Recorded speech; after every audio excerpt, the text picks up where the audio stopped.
हम लोग जब एक दूसरे को देखते हैं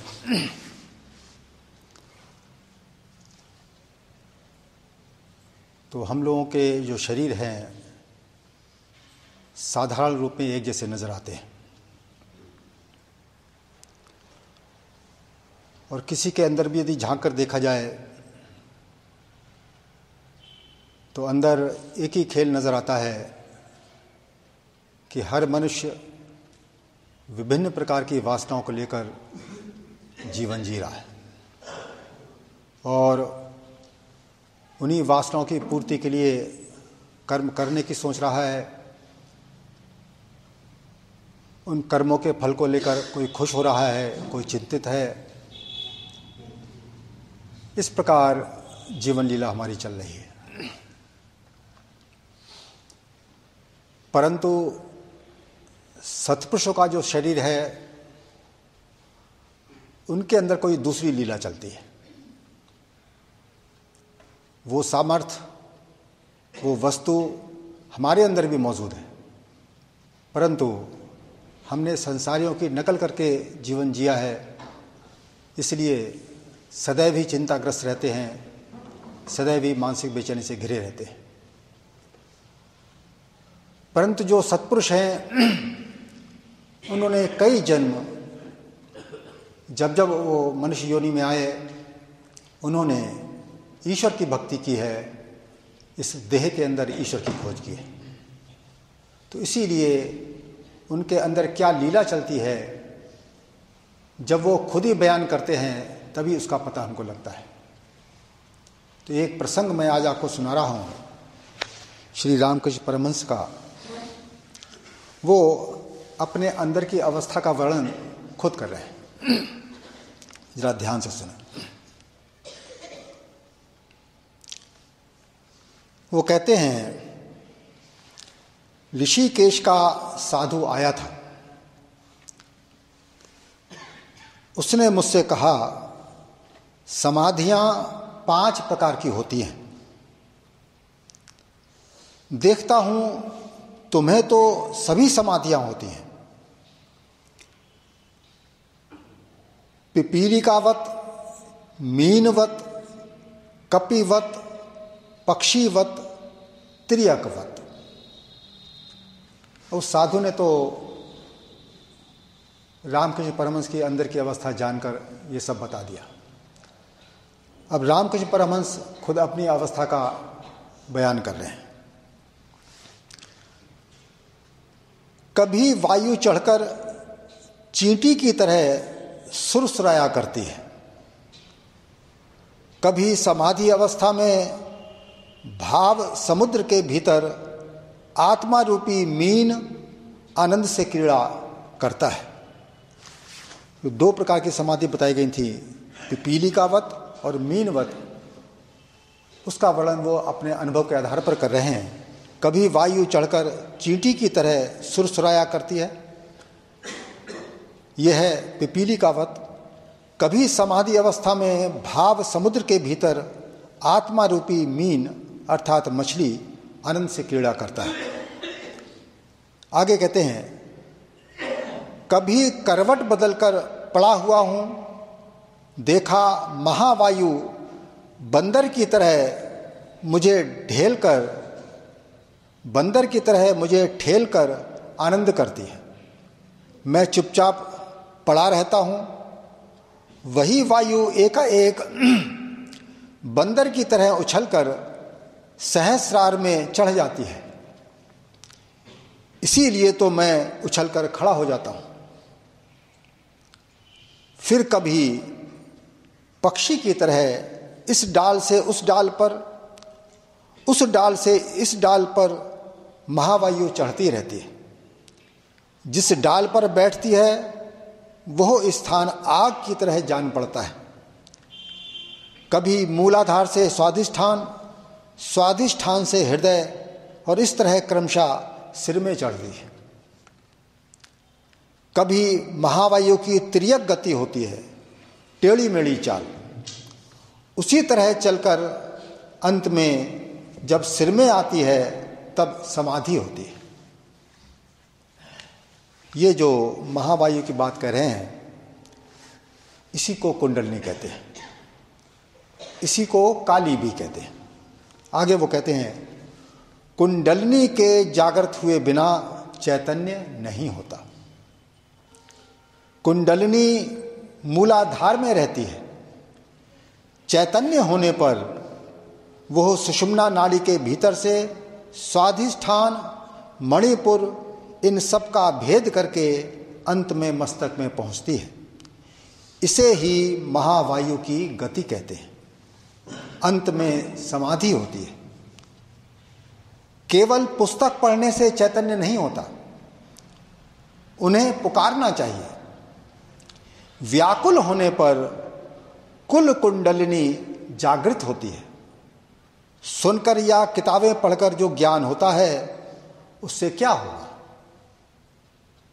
ये बड़ी खास बात है जो मैं रामकृष्ण परमहंस कह रहे हैं कि केवल पुस्तक पढ़ने से चैतन्य नहीं होता, उन्हें पुकारना चाहिए। व्याकुल होने पर कुल कुंडलिनी जागृत होती है। सुनकर या किताबें पढ़कर जो ज्ञान होता है उससे क्या होगा? यह खास बात है कि अंदर जो कुल कुंडलिनी हमारी देह में और सारे संसार में व्याप्त है, अंदर भी है वो बाहर भी है। उस शक्ति के बिना एक अणु भी कार्य नहीं कर सकता।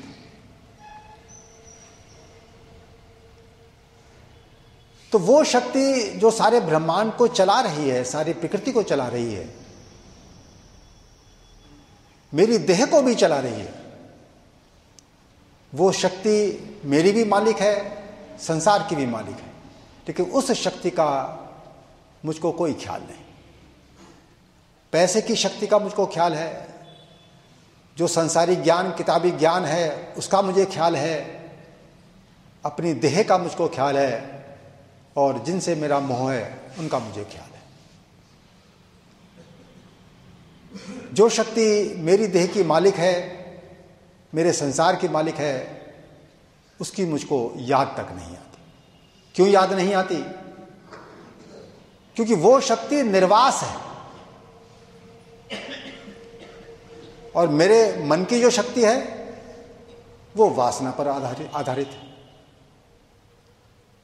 इसलिए किसी जीव ने भी कभी भी किसी भी काल में यदि ईश्वर की ओर जाना है तो उसके लिए जो मूलभूत तैयारी है वो यही है कि उसने ये पहले समझना होता है कि हर प्रकार की वासना, जिसको त्रिगुणी वासना कहते हैं, वो मेरे बंधन का कारण है, मेरी मौत का कारण है, मेरे जीवन की असफलता है। दूसरे शब्दों में सत्पुरुष कहते हैं कि हम जो ये समझते हैं कि संसार सुखरूप है, ये हमारा भ्रम है। संसार वास्तव में दुख रूप है। इसका यदि सही सही विश्लेषण वाणी के आधार पर किया जाए, शास्त्रों के मार्गदर्शन के आधार पर किया जाए, तो मनुष्य इसी निर्णय पर पहुंचता है कि वास्तव में संसार दुख रूप है। इसमें सुख की अनुभूति तो होती है, लेकिन उसके मुकाबले में मानसिक बेचैनी बहुत ज्यादा होती है। इसलिए नतीजा यही निकलता है कि संसार दुख रूप है। इस भाव को ही, इस निश्चय को ही वैराग्य भी कहते हैं। जिस बुद्धि का यह निश्चय हो जाता है वो बुद्धि वैराग्यवान हो जाती है। ऐसी बुद्धि में ही ईश्वर प्राप्ति की, ईश्वर दर्शन की व्याकुलता होती है।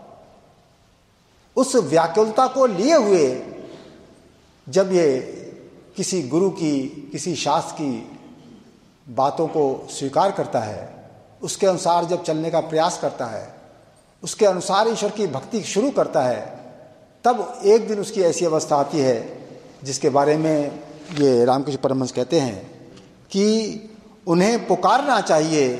व्याकुल होने पर कुल कुंडलिनी जागृत होती है। तो व्याकुलता आपको कब आएगी? किसी ने बड़ी अच्छी पढ़ाई लिखाई कर ली, कई डिग्रियां भी हासिल कर ली, बड़ा योग्य हो गया, लेकिन उसको यदि नौकरी ना मिले तो उसके अंदर कितनी व्याकुलता होती है। स्वामी विवेकानंद की भी एक बार यही स्थिति थी। जब उन्होंने ग्रेजुएशन कर लिया, पिता का देहांत हो गया। अब जो परिवार साथ था उनका पालन पोषण कौन करे? घर में खाने को नहीं। तो बड़े व्याकुल होकर वो रामकृष्ण परमहंस से भी यही कहते थे कि मेरी कोई व्यवस्था करो। हाल उनकी ये थी कि पैर में चप्पल भी टूटी ही होती थी, कई बार तो नंगे पैर इनको चलना पड़ता था। लेकिन संसार के सुख और दुख हैं वो प्रारब्ध के अधीन है। ऐसे योगी व्यक्ति के अंदर भी ये सामर्थ्य नहीं रही कि वो कोई नौकरी तलाश कर सके। उनको नौकरी नहीं मिली,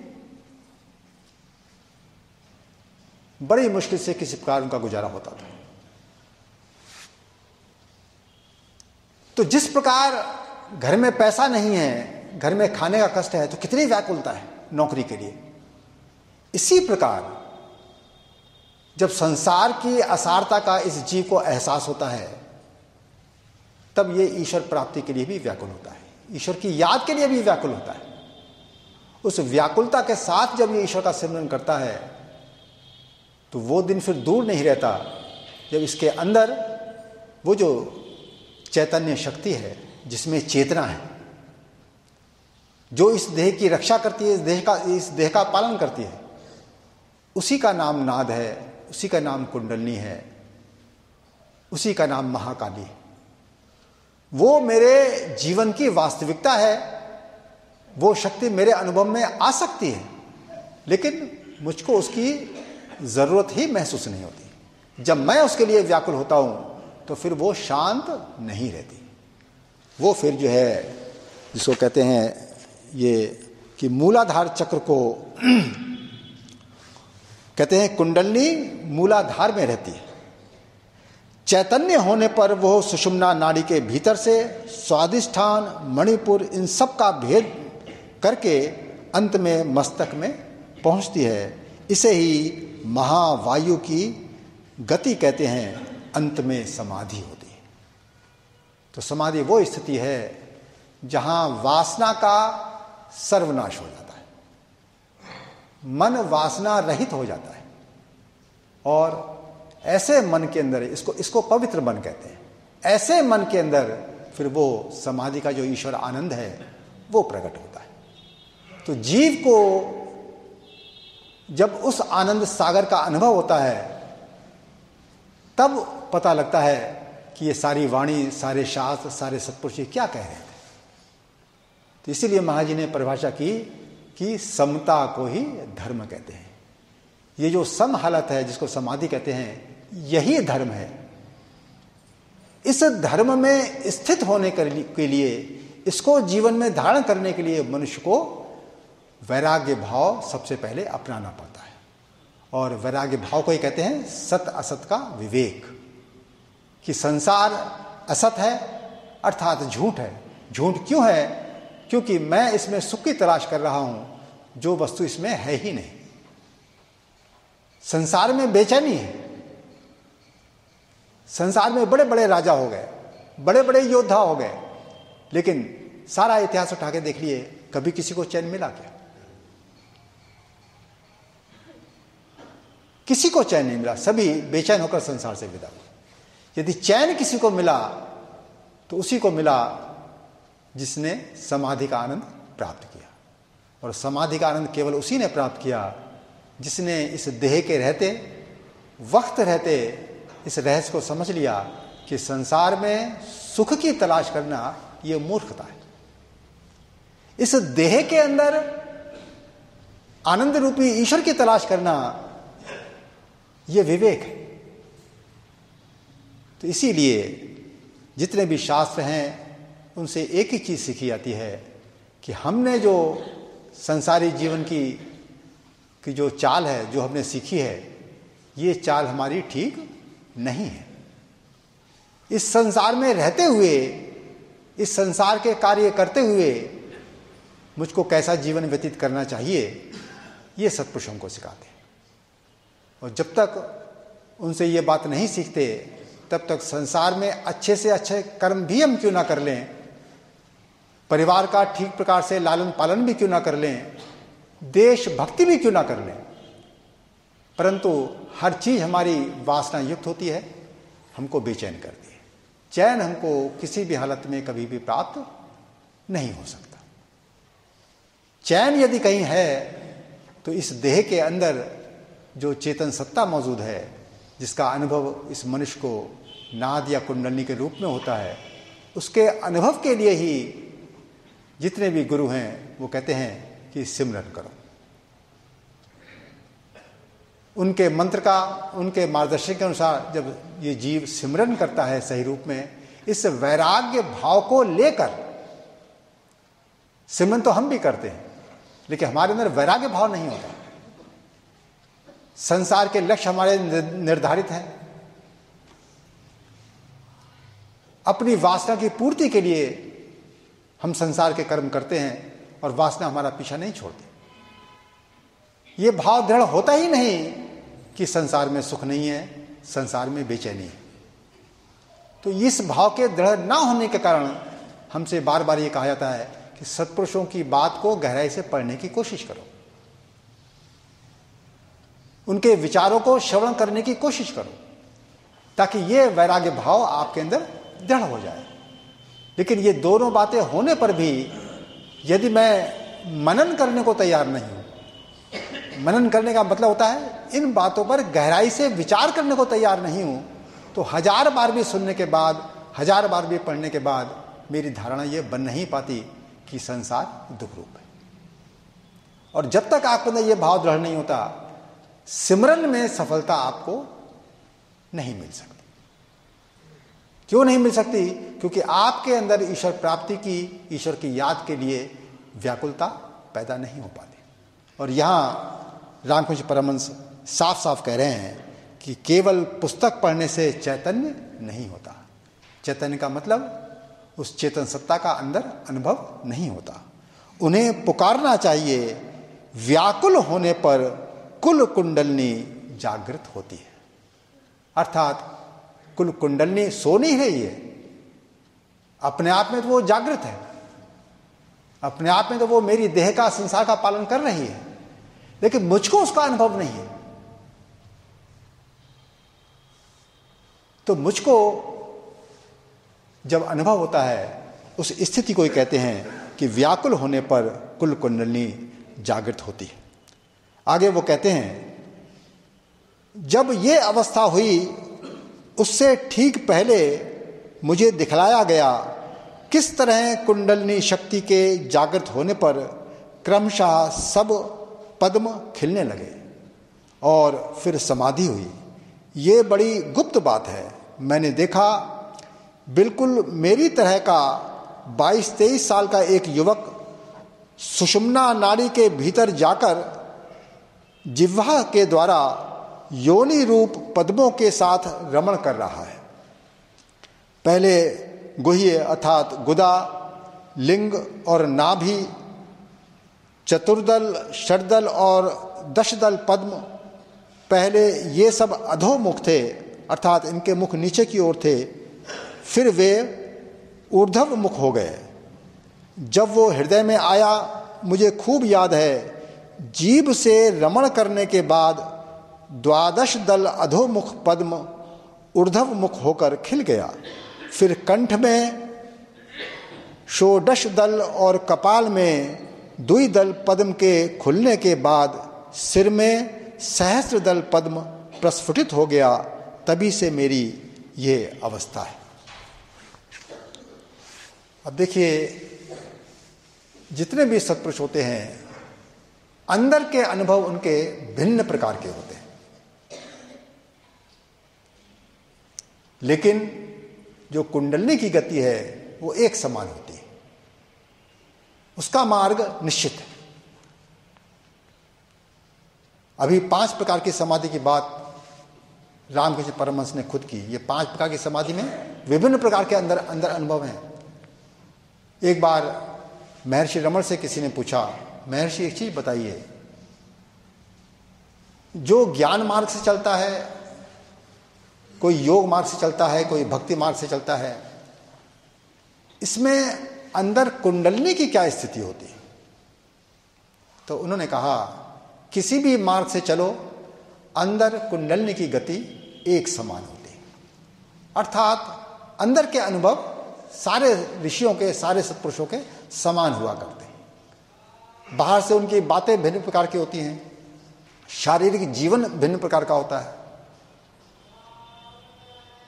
उनका मार्गदर्शन भिन्न प्रकार का होता है, लेकिन जब उनके मार्गदर्शन को हम अपने जीवन में अपनाते हैं तो आंतरिक अनुभव जो है वो एक समान होता है।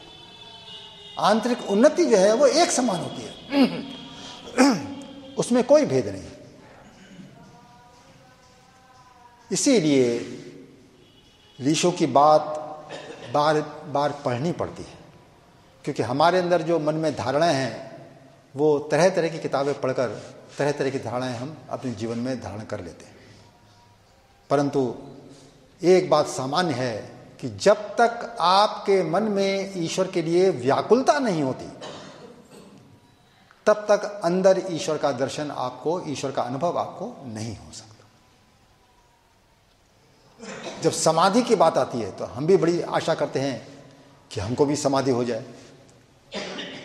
लेकिन सत्पुरुष कहते हैं कि समाधि का अनुभव करने के लिए इतनी व्याकुलता चाहिए, जैसे कि वो उदाहरण देते हैं कि किसी व्यक्ति को का सिर पकड़कर पानी में डुबो दिया जाए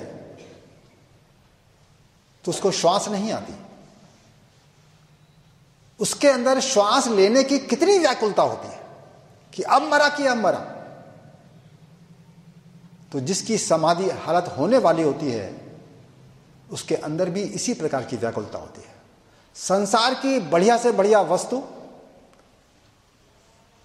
संसार की का बढ़िया से बढ़िया सुख और संसार की बढ़िया से बढ़िया बातें उसको जहर के समान लगती हैं, वास्तव में जहर के समान लगती हैं। कोई वस्तु नहीं संसार में जो मन को देवे धीर। इसीलिए सत्पुरुषों का यह निर्णय होता है। उन्हें पता है कि एक भी वस्तु संसार में ऐसी नहीं है जो मन को धीरज दे सके। मंगत नाम गोविंद का हरे सकल तकसीर। प्रभु का नाम ही मन की सारी बेचैनी को हर लेता है। तो सत्पुरुषों की जब वो स्थिति होती है, संसार की कोई वस्तु उनको धीरज नहीं देती, तो उनके अंदर एक तीव्र वैराग्य, तीव्र व्याकुलता होती है उस ईश्वर दर्शन की। उस हालत में अंदर उनको ईश्वर का अनुभव होता है। तो हम चाहते तो अंदर ईश्वर का अनुभव है, लेकिन दूसरी तरफ चाहते हैं कि जो मेरा पारिवारिक जीवन है, जो मेरा सांसारिक जीवन है, ये ठीक ठाक चलता रहे, इसमें कोई बाधा ना आए, तब मैं चैन से ईश्वर की याद कर सकूंगा। अरे जिसको सांसारिक जीवन में सब कुछ ठीक ठाक चाहिए, कहां उसके अंदर वैराग्य?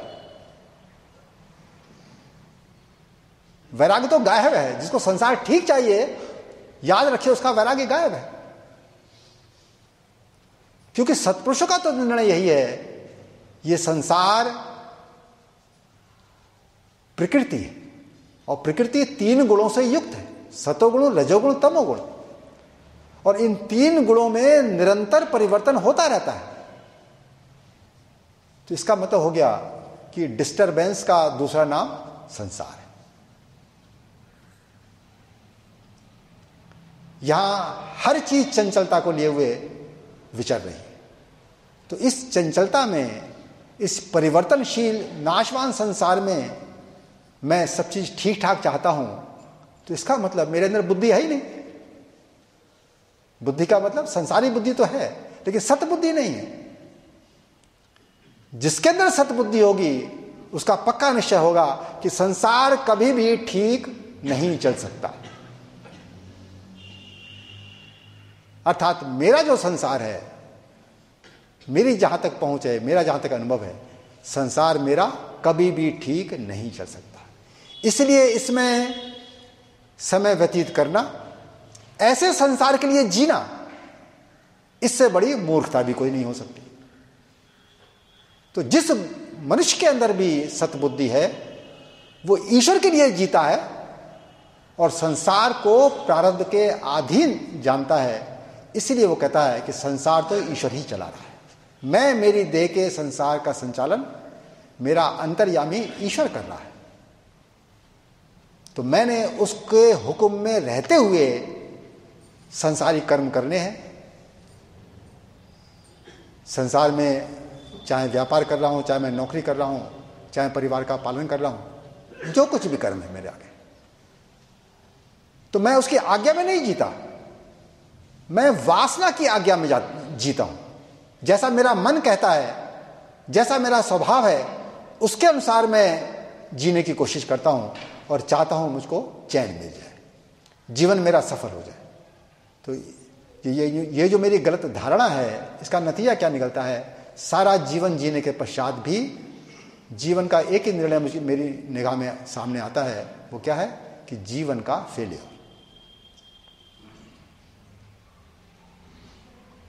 तो इस जीवन में मनुष्य को चैन मिल ही नहीं सकता। ये सत्पुरुषों की फाइनल बात है। राजा दुखिया, राणा दुखिया, दुखिया कुल संसार, मंगत सुखिया सो भया, जिस शोभा पाई करता। जिसने देह के रहते, वक्त के रहते रहते ईश्वर प्राप्ति का लक्ष्य बनाकर जिसने जीवन जिया, उसके अंदर तो व्याकुलता आ जाती है। एक दिन ऐसा आता है कि जैसे जैसे मन उसका शुद्ध होता है, वासना धीरे धीरे जैसे उसकी क्षीण होती है। इसीलिए कहा गया कि दया धर्म का मूल है। दया धर्म का मूल तुलसीदास जी क्यों कह रहे हैं? इसीलिए कह रहे हैं कि दया आएगी किसके अंदर? दया उसी व्यक्ति के अंदर आएगी जो इस मनुष्य जीवन को दुख रूप समझेगा। तो उसको फिर दूसरे का दुख दिखाई पड़ता है, तो उसके पास जो कुछ भी है तन मन धन के रूप में, वो उसके दुख को देकर उसका दुख दूर करने का प्रयास करता है। और मैं क्या करता हूं? तन मन धन की जो ताकत है, मैं अपना स्वार्थ पूर्ति के लिए प्रयास करता हूं, वासना पूर्ति का प्रयास करता हूं। तो यदि अंदर ईश्वर प्राप्ति करनी है तो दया धर्म का मूल है, तो परोपकारी जीवन चाहिए, क्योंकि धर्म रूप तो ईश्वर है ना। तो उस ईश्वर दर्शन का मूल है कि तेरा निस्वार्थ जीवन चाहिए। इसलिए तुलसीदास जी दया को धर्म का मूल कह रहे हैं। दया अपने आप में धर्म नहीं है, धर्म प्राप्ति का साधन है, धर्म प्राप्ति का मार्ग है। तो इसीलिए मनुष्य जन्म लेकर उसके जीने का जो तरीका है वो इच्छाओं पर संयम करने का तरीका है, इच्छाएं फैलाने का नहीं। मैं एक दूसरे की नकल कर करके वासनाएं फैलाता हूं, अपनी भी और दूसरों की। क्यों फैलाता हूं? क्योंकि मुझको मेरी बुद्धि में एक ही निश्चय बैठा हुआ है कि जितनी वासना पूर्ण हो जाएगी मेरे जीवन में, उतना ही मैं सुखी हो जाऊंगा। उसको ये पता नहीं है जितनी वासना तेरी जीवन में पूर्ण होगी, तेरा मन उतना ही ज्यादा बिगड़ जाएगा। तेरे अंदर रजोगुण और तमोगुण बढ़ जाएगा। ऐसे व्यक्ति का सिमरन में मन लग ही नहीं सकता। सिमरन में मन उसी का लगेगा जो अपने जीवन में संयम रखेगा, पैसा कमाने में भी, पैसा खर्च करने में भी। और सत्पुरुष ने जो मार्गदर्शन किया है, इस विवेक को सीख कर, इस विवेक को अपने जीवन में धारण करके जब वो ईश्वर का सिमरन करेगा, तो एक दिन उसके जीवन में ऐसा अवश्य आएगा कि वो अंदर ईश्वर शक्ति का अनुभव करेगा। और वो अनुभव जैसे जैसे उसकी साधना बढ़ेगी, आगे बढ़ता चला जाएगा, गहरा होता चला जाएगा, और इस जन्म में या अगले जन्म में या अन्य जन्मों में एक दिन उसका ऐसा जरूर आएगा जीवन में जब उसको इस समाधि की भी प्राप्ति होगी, जहाँ जाकर इसका दुख हमेशा हमेशा के लिए खत्म होगा। ओम ब्रह्म सत्यम सत्य।